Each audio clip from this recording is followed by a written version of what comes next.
that even if we are well-meaning citizens who want to fight against, let's say, issues like corruption, and somebody does start an authentic movement, still over time there is a possibility that it can lose its meaning and get mainstreamed into the same flow of corruption and vindictiveness and lust for power and other things. Yes, that can happen. So that's the reason why there must not only be one movement, but a series of several movements. We require not just one seed to sprout and flower, we require an entire nursery. You see, you cannot place very tight constraints on the forces of goodness. We allow the forces of evil to do whatever they please, and they get away precisely because they are forces of evil. They are supposed to be evil, so they are supposed to make mistakes. If they are corrupted, that's in their DNA. So we kind of forgive them, or we accept that as a rule of nature. Let's say there are several corrupt political parties, and you know very well of their corrupt deeds and transactions, and it is almost every day that news regarding their venal dealings keep surfacing.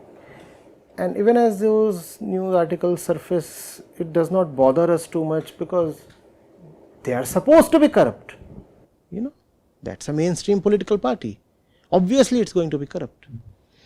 But when it comes to a person or an institution that started off as something better, something higher or cleaner, then we raise our expectations just too high. Now that might be self-defeating, because ultimately even an urge to clean up is arising from the same filthy society, right? So even the cleanup process is bound to contain some impurities. They ought to be understood and probably even accommodated. Also, one need not give up hope too soon. Filth has accumulated over a large period of time. Cleaning up won't happen in an instant. That too is going to be a long process. It was not in 1757 or 1857 that India lost her independence, right? It was due to a long period of neglect of basics that we got colonized. That period extended for several centuries, right? A lot of things were happening in the religious domain, cultural domain, scientific domain, educational domain, that ultimately led to the fall of this huge subcontinent to much smaller nations from Europe. But once the fall happened, it was unrealistic to expect that now freedom can dawn in the blink of an eye. So then you required something like 200 years of incessant political and revolutionary activity to bring just political freedom to India. And other kinds of freedoms have still not come to us in the way they must. Why? Because the process of slavery itself extended over several centuries. So freedom too will take time. We are right now in the middle of the process of freedom, and in this process the political freedom has come to us and other freedoms are still pending. Similarly, the corruption thing that you're talking of, when you're talking of cleaning up, you have to ask yourself, how exactly do you find yourself drenched in so much of filth? And think of the centuries that have brought us to this kind of weary state. So if one political party fails in transforming the political landscape, then another one must come up. And you have to look at the whole thing in perspective. It's not a matter of months or 2 years, 4 years. It will take time. And if you are hungry for change, as you must be, if you want to reduce the time that the process will take, then you must with all zeal and energy put in your own bit. Only then the process can be accelerated. But let there be no false hopes. Bad politics is essentially arising from a bad collective mind. The politician is corrupt because the population is corrupt, right? And all corruption is fundamentally spiritual. It is a lack of proper spiritual foundation to common life that is causing corruption in all spheres of human activity. So when a reformation indeed does come, it will be a reformation not only in our politics, but also in our education, also in our movies, our literature, our politics, our everything, our relationships. It will be a fundamental change in who we are as a people.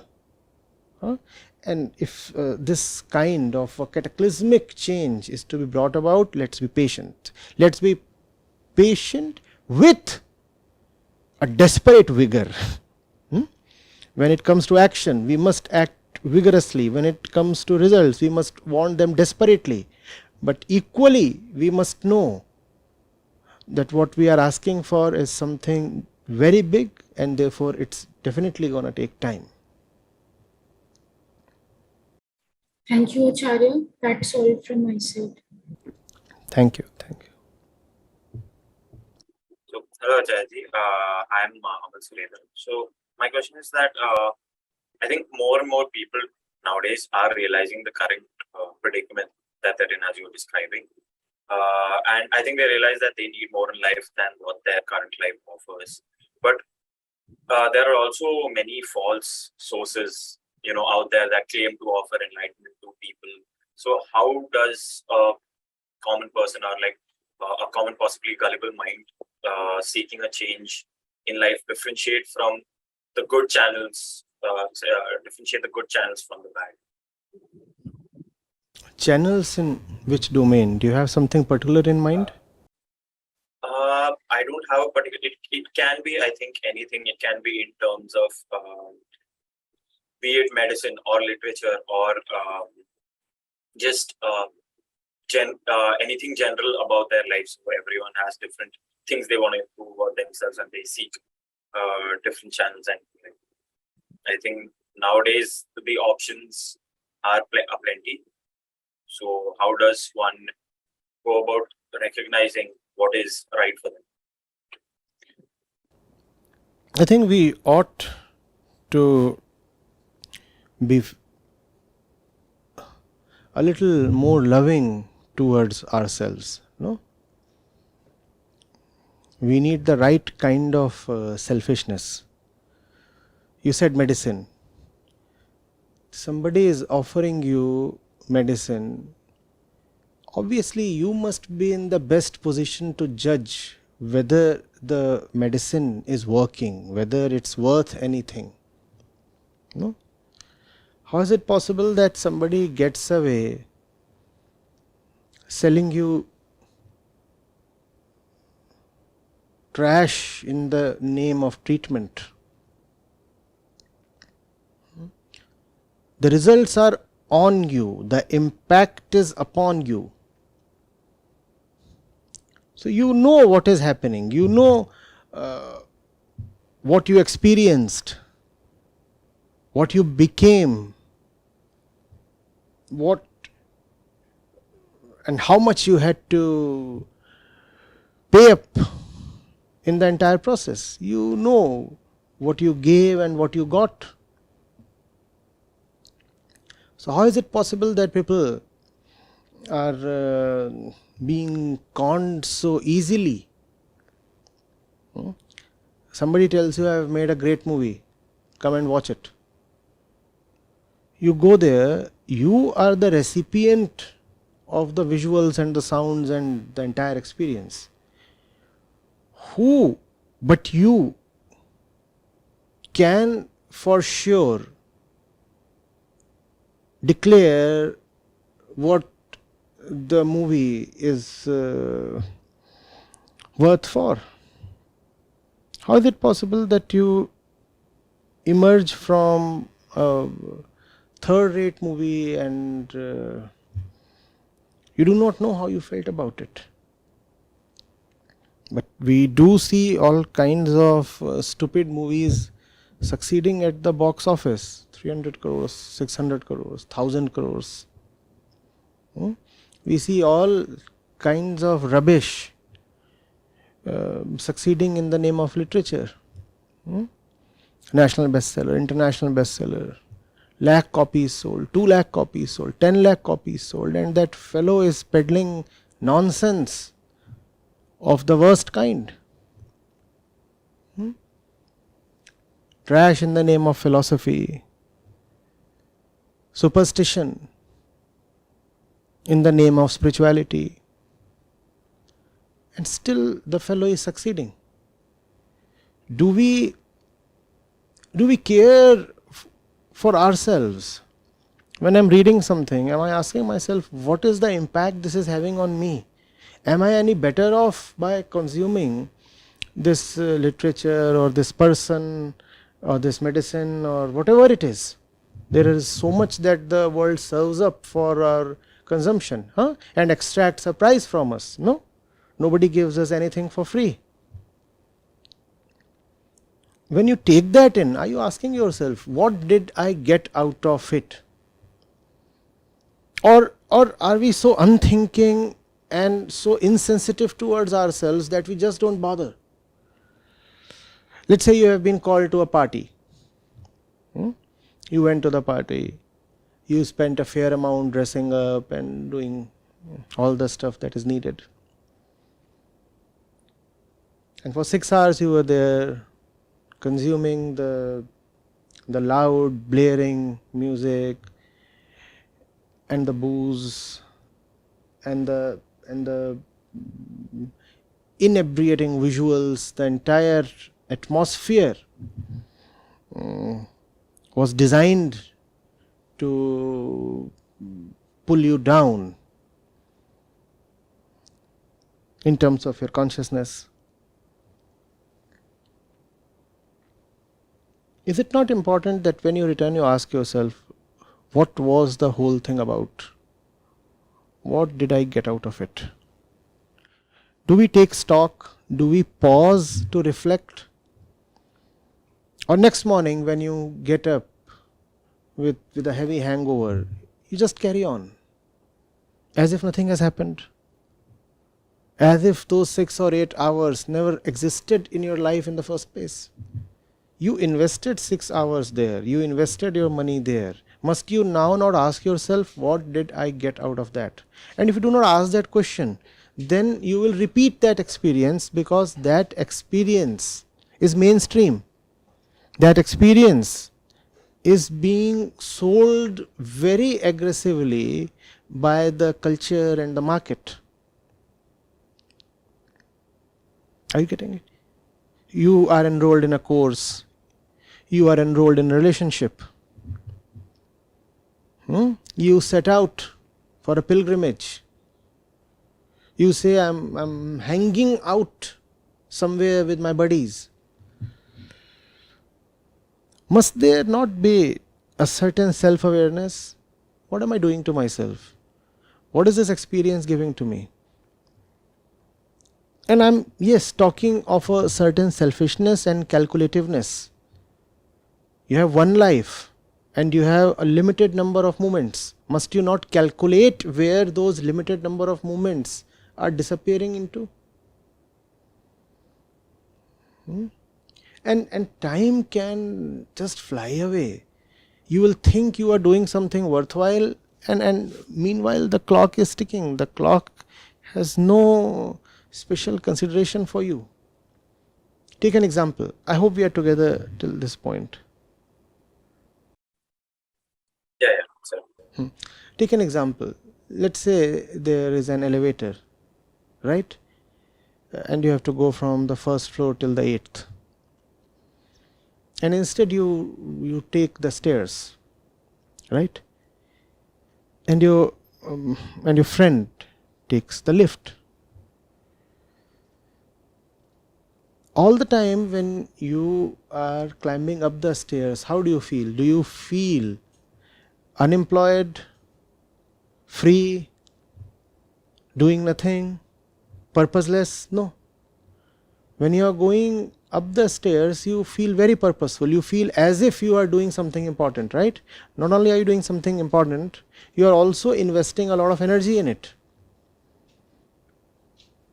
You can even start to pat yourself on the back for taking up a daunting challenge. I have to climb my way up to the 8th floor. And you will feel very engaged. You will feel as if something important is happening in life. And indeed, something that saps your energy and takes away your entire attention is definitely happening. It's not easy to quickly go up till the 8th floor. And when you do reach there, what do you find? You find that your friend is already there and has been waiting since a few minutes now. Right? That's the worth of all your effort. Somebody who didn't take the wrong route reached there way before you and with far less effort.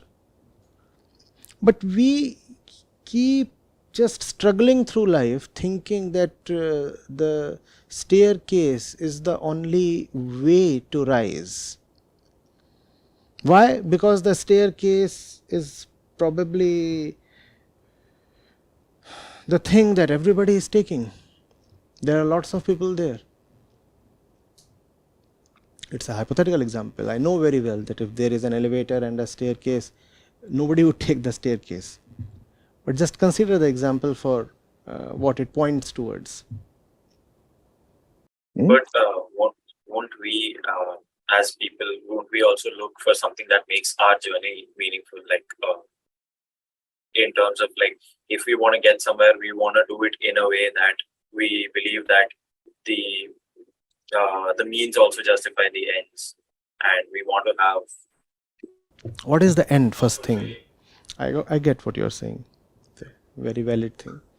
But what is the end? Where do you want to reach? The means come later. First of all, one must know the ends, the purpose, the destination. What is it that we want? Do we know that? I think on a general scale, like everyone's looking for happiness and fulfillment.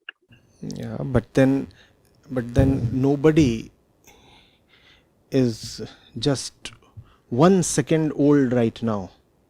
We are 20, 25, 40, 45. We have already tried so many means for happiness. And had we succeeded, we wouldn't still be trying. The means that we have now taken up, are they really any different from the means that we have already tried out? Dimensionally, fundamentally, the means are just the same as the ones already experimented with. We are just recycling the means in other names, in other forms, in other faces. If those means didn't succeed then, how will they succeed today? Wishful thinking does not take anyone anywhere. I ask, will you reach a new destination traveling down the same road again and again in more expensive vehicles maybe? With new chauffeurs, with new companions, in new clothes? On other days, the previous journey was made in the noon, and this time you travel in the midnight, hoping that you will reach somewhere else. But the road is the same. You will not reach anywhere else. Another disappointment lies in store. Do we know what we want? Happiness is a very vague word. What does that mean? We do not get happiness because we have never really reflected on happiness. If you reflect on happiness, you realize its nature. And that realization enables you to then get what we all are really hungry for. You're perfectly right. We all want happiness. But what kind of happiness? Happiness has many grades, many levels. It is only the highest level that would fulfill us. But the lower levels are easier to get. You don't have to pay up a heavy price. Secondly, we do not know that the lower levels are actually lower, because all the lower levels of happiness sell themselves in the market masquerading as the highest. Anybody who wants to sell something to you, does he not overstate the product or the service? That's how all the sellers of happiness survive in the market. One needs to be much more careful about his or her life. It's my one life. Shouldn't I be very cautious what my energy is going into, what my time is going into? Or can I just let life drift? If you just let life drift, then there is hardly any difference between man and animal. Animals have no purpose in life. The only happiness that an animal is looking for is grass, food, shelter, basic security, sex, procreation. If the happiness that we demand for life is much the same as what an animal demands, then we will remain unfulfilled.